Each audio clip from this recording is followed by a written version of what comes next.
সূরা আল মুজাদালা। পরম করুণাময় ও মেহেরবান আল্লাহর নামে শুরু করছি। আল্লাহ অবশ্যই সে মহিলার কথা শুনেছেন যে তার স্বামীর ব্যাপারে তোমার কাছে কাকুতি মিনতি করেছে এবং আল্লাহর কাছে অভিযোগ করছে। আল্লাহ তোমাদের দুজনের কথা শুনছেন, তিনি সবকিছু শুনে ও দেখে থাকেন।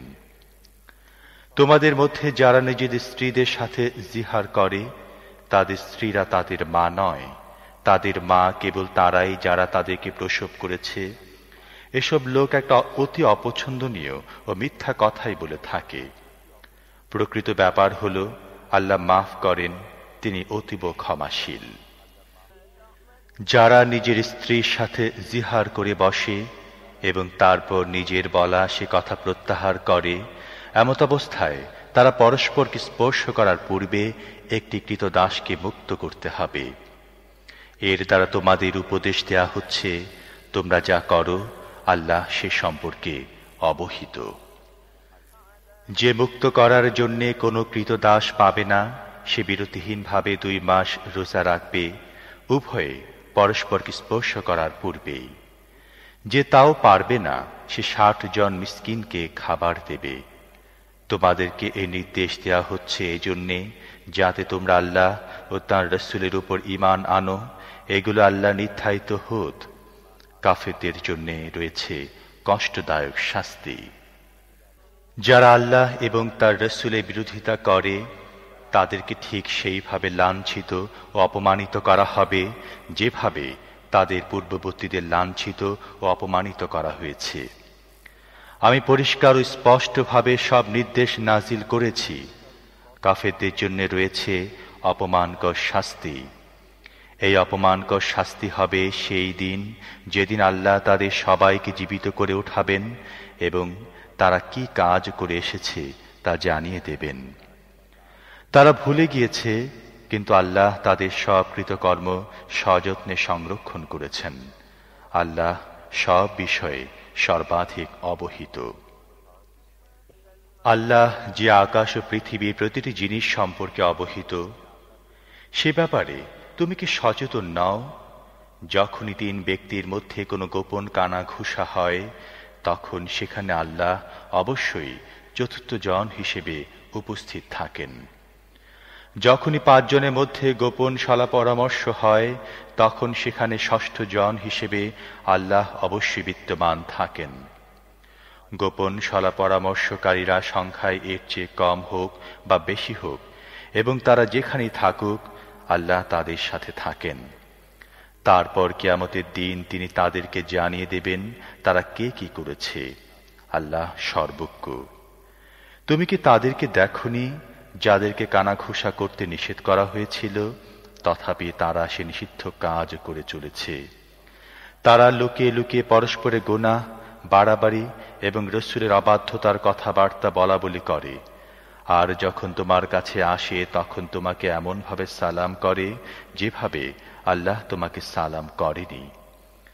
আর মনে মনে বলে যে আমাদের এসব কথাবার্তার জন্যে আল্লাহ আমাদেরকে শাস্তি দেয় না কেন? তাদের জন্যে জাহান্নামই যথেষ্ট, তারা তাতেই দগ্ধ হবে। তাদের পরিণাম অত্যন্ত শোচনীয়।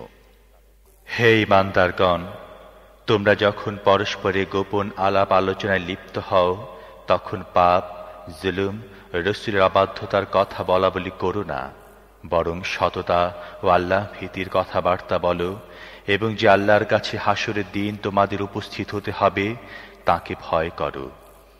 কানাঘুষা একটা শয়তানি কাজ এবং ঈমানদার লোকদের মনে কষ্ট দেওয়ার উদ্দেশ্যেই তা করা হয়। অবশ্য আল্লাহর ইচ্ছা ছাড়া তারা তাদের কোনো ক্ষতি করতে সক্ষম নয়। আর মুমিনদের কর্তব্য হচ্ছে শুধুমাত্র আল্লাহর উপর ভরসা করা। হে ঈমানদারগণ, মজলিসে জায়গা করে দিতে বলা হলে জায়গা করে দিও। আল্লাহ তোমাদেরকে প্রশস্ততা দান করবেন। আর যখন চলে যেতে বলা হবে তখন চলে যেও। তোমাদের মধ্যে যারা ঈমানদার ও যাদেরকে জ্ঞান দান করা হয়েছে তাদের মর্যাদা আল্লাহ উন্নীত করবেন। বস্তুত আল্লাহ তোমাদের কার্যকলাপ সম্পর্কে অবগত।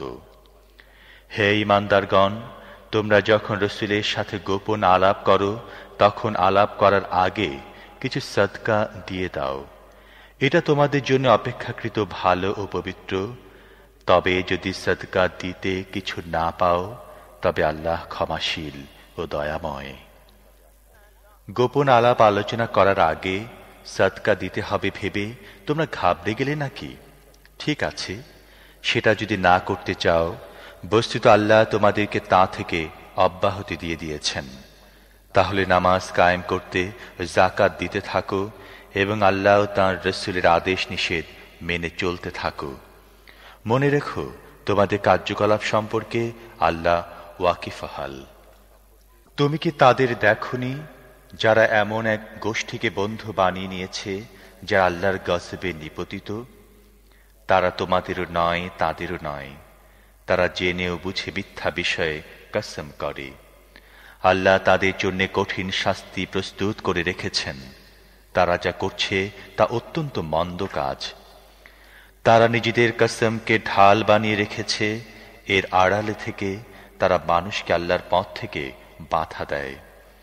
এই কারণে তাদের জন্য রয়েছে লাঞ্ছনাকর আযাব। আল্লাহর হাত থেকে রক্ষা করার জন্যে তাদের অর্থ সম্পদ যেমন কাজে আসবে না, তেমনি সন্তান সন্ততিও কোনো কাজে আসবে না। তারা দোজখের উপযুক্ত, সেখানেই তারা চিরদিন থাকবে। যেদিন আল্লাহ তাদের সবাইকে জীবিত করে উঠাবেন, সেদিন তার সামনেও তারা ঠিক সেভাবে কসম করবে যেমন তোমাদের সামনে কসম করে থাকে, এবং মনে করবে এভাবে তাদের কিছু কাজ অন্তত হবে। ভালো করে জেনে রাখো, তারা যার পর্ণায় মিথ্যাবাদী। শয়তান তাদের উপর চেপে বসেছে এবং তাদের অন্তর থেকে আল্লাহ স্মরণ মুছে দিয়েছে। তারা শয়তানের দলভুক্ত লোক। সাবধান, শয়তানের দলভুক্ত লোকেরাই ক্ষতিগ্রস্ত হবে।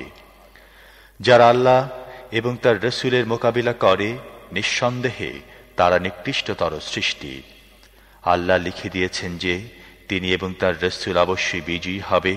প্রকৃতপক্ষে আল্লাহ মহাশক্তিমান ও পরাক্রমশালী। তোমরা কখনো এমন দেখতে পাবে না যে যারা আল্লাহ ও আখিরাতের প্রতি ঈমান পোষণ করে তারা এমন লোকদের ভালোবাসছে যারা আল্লাহ ও তার রসুলের বিরোধিতা করেছে। তারা তাদের পিতা অথবা পুত্র অথবা ভাই অথবা গোষ্ঠীভুক্ত হলেও তাতে কিছু এসে যায় না। আল্লাহ সব লোকদের হৃদয় মনে ঈমান বদ্ধমূল করে দিয়েছেন এবং নিজের পক্ষ থেকে একটি রূহ দান করে তাদের শক্তি জুগিয়েছেন। তিনি তাদেরকে এমন জান্নাত সমূহে প্রবেশ করাবেন যার পাদদেশ দিয়ে নহর সমূহ প্রবাহিত হতে থাকবে। তারা সেখানে চিরদিন অবস্থান করবে। আল্লাহ তাদের প্রতি সন্তুষ্ট হয়েছেন এবং তারাও আল্লাহর প্রতি সন্তুষ্ট হয়েছে। তারা আল্লাহর দলের লোক। জেনে রেখো, আল্লাহর দলের লোকেরাই সফল কাম।